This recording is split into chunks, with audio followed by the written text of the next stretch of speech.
नमस्कार, बाखबर में आपका स्वागत है। मैं हूं राघवेंद्र सिंह। बाखबर में हम बात करने वाले हैं दरअसल अन्नदाता संकट और सरकार। हमने कल भी बात की थी कि किस तरह से किसान को दिक्कत हो रही है। बारिश के आसार है, कल हमने कहा था, और उसके बाद देखा कि रात में भारी बारिश हुई पूरे मध्य प्रदेश में। वजह है जो निसर्ग तूफान है उसके कारण। लेकिन सरकार की तैयारियां एक सीमित दर्जे में होती क्योंकि उसकी अपनी मर्यादा है। सवाल है कि किसान ने 120 दिन में जो गेहूं उत्पादित किया था, लाखों टन गेहूं, अब इस हालत में है कि वो खुले में पड़ा हुआ है और बारिश में भीग रहा है। हम इसी मुद्दे पर बात करेंगे क्योंकि किसानों पर इस बार संकट का साल है। कोरोना के बाद टिड्डी दल का हमला हुआ और उसके बाद निसर्ग तूफान तबाही लेकर आया। मध्य प्रदेश में कई ऐसे इलाके हैं जहां मंडियों के साथ साथ जहां कह सकते हैं कि सहकारी समितियां जो तुलाई कर रही हैं, न्यूनतम समर्थन मूल्य पर जो गेहूं का उपार्जन हो रहा है, वहां गेहूं की भरी बोरियां और बड़े बड़े गेहूं के ढेर पानी में तरबतर दिखाई दे रहे हैं।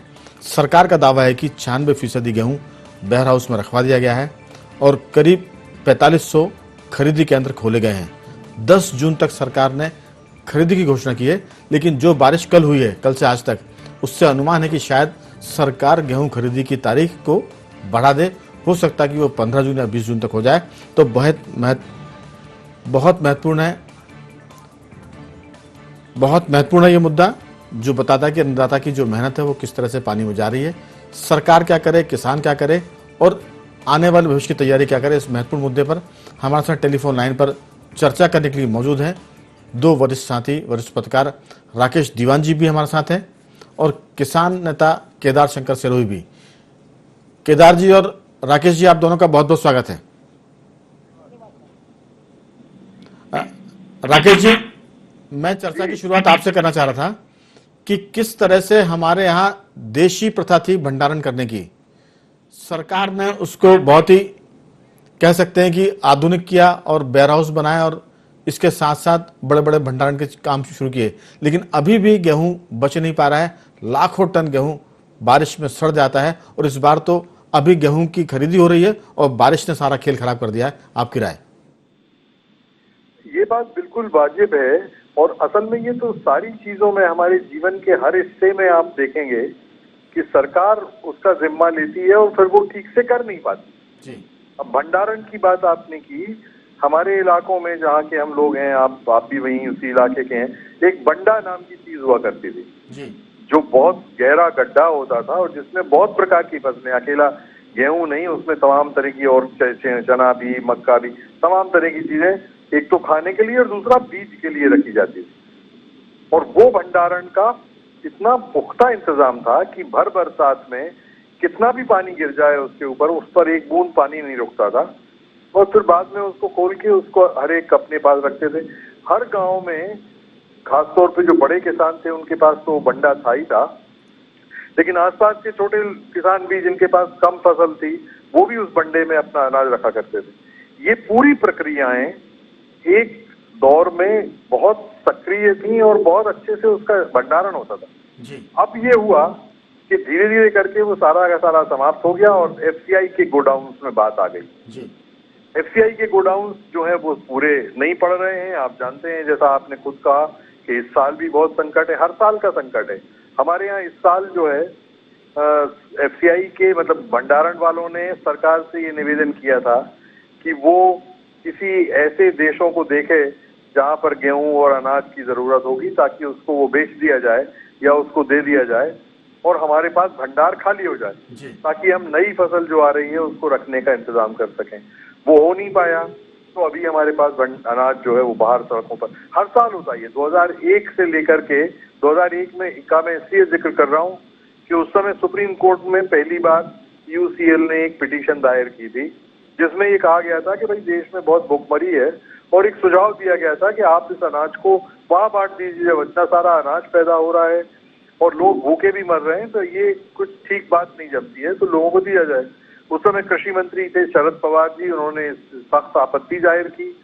उन्होंने कहा कि नहीं, हम सुप्रीम कोर्ट की बात नहीं मान सकते हैं, क्योंकि अनाज को अगर हम बांट देंगे इस प्रकार से भूखे लोगों के बीच में, तो अनाज की कीमत घट जाएगी और किसान का कबाड़ा हो जाएगा। लेकिन 2001 में भंडारण की बात बार बार हुई थी कि भाई जो अनाज आपका बाहर पड़ा है, जो सड़ रहा है, 10% उत्पादन हमारा जो है वो कीड़े मकोड़े खा जाते हैं। बिल्कुल। राकेश जी, मैं आपकी बात में एक चीज जोड़ूंगा कि बाद में फिर ये तय हुआ था, आप उसको चाहें तो अगली बातचीत में विस्तार से बताएं, कि आखिर कहा यह गया था शरद पवार जी की तरफ से कि हम इसको समुद्र में फेंक सकते हैं लेकिन मुफ्त नहीं बांटेंगे। ये बड़ा कड़ा फैसला था, कठोर फैसला था और अमानवीय भी लगा था, जिसकी देश भर में आलोचना हुई थी। मैं लौटता हूं क्योंकि मामला किसानों की उस उत्पादन का जिसको वो 120 दिन खेत में मेहनत करके पैदा करता है, बाद में कोरोना के चलते वो उसको कटवाता भी है और उस फसल को अपनी ट्रॉली और ट्रकों में लाद कर तुलाई के लिए लाता है। सरकार भी उसको बड़ी मेहनत से तौल कर रखती है, लेकिन बारिश के चलते जो तुला हुआ अनाज है वो भी खतरे में है और जो तुलने के बाद जिसके बड़े बड़े थापे ढेर लगे वो मुश्किल में है। मैं केदार जी से पूछूंगा, केदार जी, पूरे मध्य प्रदेश में, मालवा में, महाकौशल में, मध्य भारत में जगह जगह से खबरें आ रही हैं कि बहुत सारी तादाद में करीब 7,000 टन गेहूं जो है वो पानी में भीग गया है। आपको क्या लगता है कि ये बच पाएगा? अनिल जी, आपने सही कहा। ये तो अब कल और परसों में पता पड़ेगा। बचना तो इसलिए मुश्किल लग रहा है कि आज दिन भर उससे बारिश हुई है, कल और बारिश होगी। आप अब सब लोग यहाँ पर तकनीकी के जानकार हैं। पानी गिरने के बाद अगर बच भी गया तो जो उसकी क्वालिटी है वो डिटोरिएट हो जाएगी, वो फूल जाएगा, फिर सूखेगा। मसला इसमें यह है कि एक तरफ हम दलहन का आयात कर रहे हैं। दलहन हमारे देश के 20 करोड़ लोगों को इस साल हम लोगों को बांटना है, तो हम लोग ड्यूटी कम कर रहे हैं। 30% की जगह मजदूर का 10% कर रहे हैं और बाकी चीजों में भी हम लोग प्रो होके हम लोग दलहन बनाए। आज मध्य प्रदेश में कई जगह जो चने की खरीदी हो रही है वहाँ ओपन में माल पड़ा है, भीग रहा है, गेहूं में भीग रहा है, जबकि हमारी सरकार के पास में 5-7 दिन पहले से ये अलर्ट था। मैं थोड़ा सा केदार जी आपको रुकूंगा कि बातचीत के बीच में हम ये भी सुनवा सकते हैं आपको कि किस तरह से मध्य प्रदेश के गृह मंत्री नरोत्तम मिश्रा जी ने कहा कि हमने 96% गेहूं का भंडारण कर लिया है। आपकी बातचीत पूरी हो जाए फिर हम सुनवाते हैं कि नरोत्तम मिश्रा जी क्या कह रहे हैं। केदार जी बात पूरी करें। जी देखिए, अब 96% किस आधार पर कैसा कह रहे हैं? देखिए, आंकड़ों का खेल तो बहुत अच्छा है, हर आदमी अपनी तरफ से आंकड़े दिखा देता। आंकड़े कच्ची मिट्टी की तरह होते हैं। आप भगवान की मूर्ति भी बना दीजिए, मटका भी बना दीजिए। मसला ये है कि 20 लाख लोगों ने रजिस्ट्रेशन कराया है, अभी तक 15 लाख लोगों का गेहूं तुला है, बाकी 5 लाख लोगों का नहीं तुला है। मसला ये है कि 350 लाख मीट्रिक टन का हमारे यहाँ उत्पादन हुआ है, 125 लाख टन अभी हमारा तुला है, बाकी की पे कोई प्रश्न नहीं है। लोग लाइन में खड़े हैं। बात ये होनी चाहिए थी, जैसे अभी साहब ने कहा कि हम देखिए, हम बंडा, मुझे भी याद आ गया, मेरे घर भी भराता था जब मैं बहुत छोटा था। हम एयर टाइट उस समय थे, आज से मतलब मैं 38 साल का हो गया हूँ, तो उससे उस समय जब बच्चा था तब समय का, उस समय हम लोग एयर टाइट बंटा बनाते थे, बड़े सागौन भूसा और उसमें लगा के, ताकि हमारा गेहूं सुरक्षित रहता था, उसमें इंसेक्ट नहीं लगता था और किसी भी तरीके का उसकी गुणवत्ता पे कोई प्रभाव नहीं पड़ता था।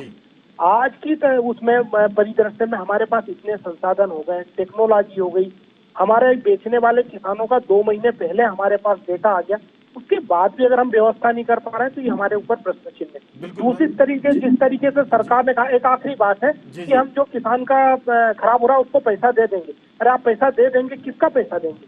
7,000 करोड़ इस प्रदेश का देंगे जो ऑलरेडी कंगाल है, उस प्रदेश का जहां पर लोगों को सैलरी नहीं मिल रही है, उस प्रदेश का जहां पर डॉक्टरों को किट नहीं मिल रही, उस प्रदेश का जो देश के सबसे नंबर 1 जिले में भुखमरी में आता है। उस स्थिति में आप 7,000 करोड़ क्यों बर्बाद होने दे रहे हैं पानी? ये मेरा सवाल है। बिल्कुल केदार जी, मेरा आपसे भी सवाल रहेगा और राकेश दीवान जी से भी कि सरकार आखिर क्या करे, क्योंकि सरकार के, कोई भी सरकार हो, बीजेपी की हो, कांग्रेस की हो, सबके साधन सीमित होते हैं। पिछले साल 62 लाख टन गेहूं का एक तरह से उपार्जन किया गया था, सरकार ने खरीदी की थी। इस बार गेहूं का उपार्जन जो है वो दुगने से भी ज्यादा हो गया है और बारिश समय के पहले आ गई है निसर्ग तूफान की वजह से। तो ये आपदा है, सरकार के पास जो उसका सिस्टम है, सबको मालूम है कि सरकारी सिस्टम कमजोर होता है और कमजोर सिस्टम पर अगर इस तरह की आपदा आती है तो वो एक तरह से ध्वस्त हो जाता है। तो हम ये मान सकते हैं, लेकिन सरकार ने पिछले साल की तुलना में डबल यानी 2 गुना गेहूं खरीदा है। मैं लौटूंगा आपके पास। देवदत्त जी, हमारा मूल मुद्दा यही है कि गेहूं किसान बड़ी मुश्किल से पैदा करता है अपने उत्पादन को, और वो अगर इस तरह से पानी में बेकार हो जाए, बर्बाद हो जाए तो दुख होता है। आप जल्दी से अपनी बात पूरी करेंगे, फिर हम जाएंगे एक छोटे से ब्रेक पर। जी देवदत्त जी। बिल्कुल, एक एक दाना किसान बोता है और फिर आधे आधे पैर कीचड़ फंसा के उसकी सिंचाई करता, कितना प्रयास करता, कैसे काटता, कैसे लाता है, इसकी कीमत शायद इन लोग समझते नहीं है। कोई अचानक से समस्या आई हो तो बात अलग है जी, हर साल गेहूं ऐसे ही पानी में भीगता है, और इस बार तो 4-5 दिन से अलर्ट था कि वो बरसात हो सकती है, तब भी इंतजाम नहीं किए गए। मुझे लगता है इस संबंध में स्थायी व्यवस्था होनी चाहिए, हर एक गांव में वेयर हाउस बन जाए, गांव का गांव में रहे गेहूं, और वहीं उसको वितरित होना है, इसमें ढुलाई का खर्चा और कितनी सारी चीजें बच जाएं। लेकिन राघवेंद्र जी, आप और हम जैसा सोचते वैसा नहीं होता। इसमें भी एक खेल होता है कि जो गेहूं सड़ जाएगा, फिर वो जो शराब बनाने वाली कंपनियां हैं उनको बहुत सस्ते पर दिया जाएगा, और फिर वो एक बड़ा खेल चलेगा। क्योंकि हर बार ये होता है, और किसान अपनी छाती पीटता है जब वो देखता है कि जिस गेहूं को हमने एक एक दाना बीन के लाए हैं और वो ऐसा पानी में भीग रहा है। आज पूरे प्रदेश में जगह जगह के वीडियो सोशल मीडिया पे वायरल हुए, तो वैसा ही दुख हो रहा था सबको। देवदत्त जी, इसमें दो तरफा नुकसान है। एक तो किसान का मेहनत का जो गेहूं पैदा किया वो बर्बाद होता है, और दूसरा सरकार उसको 1925 रुपये कुंटल, 1925 रुपये कुंटल में खरीदती है, और फिर ये बर्बाद होने के बाद वो बहुत ही औने पौने दाम पर, कुछ माने सैकड़ा किलो के दाम पर वो बेच देती है। तो ये जो दोहरा नुकसान है, किसान का नुकसान होता है, फिर सरकार का नुकसान होता है। तो सरकार बड़े घाटे का सौदा करती है, और इससे बहुत बड़ी रकम जो है बर्बाद होती है। आपकी बात पूरी हो जाए, फिर हम छोटे से ब्रेक पर जाएंगे। तीनों मेहमानों से हम ब्रेक के बाद भी चर्चा करेंगे। जी केदार जी, बात जल्दी से पूरी करें। देवदत्त जी, इस बार तो कोरोना के कारण सीधा सीधा इनको ये था अवसर कि गांव का जो सोसाइटियों से गेहूं गरीबों को दिया जाता बीपीएल वाला, वो उसी अभी समय 4 महीने का दे देते तो लोगों के उसमें हो जाता 4 महीने। बिल्कुल, आपने ये ठीक सुझाव दिया है। इस पर हम ब्रेक के बाद बात करेंगे कि ये मामला निचले स्तर पर सुलझाया जा सकता था, सोसाइटियों को ये पूरा गेहूं दे सकते थे जो अभी सड़ने की स्थिति में आ रहा है। इस पर हम विस्तार से बात करेंगे, लेकिन अभी जा रहा है छोटे से ब्रेक पर। बने रहिए हमारे साथ।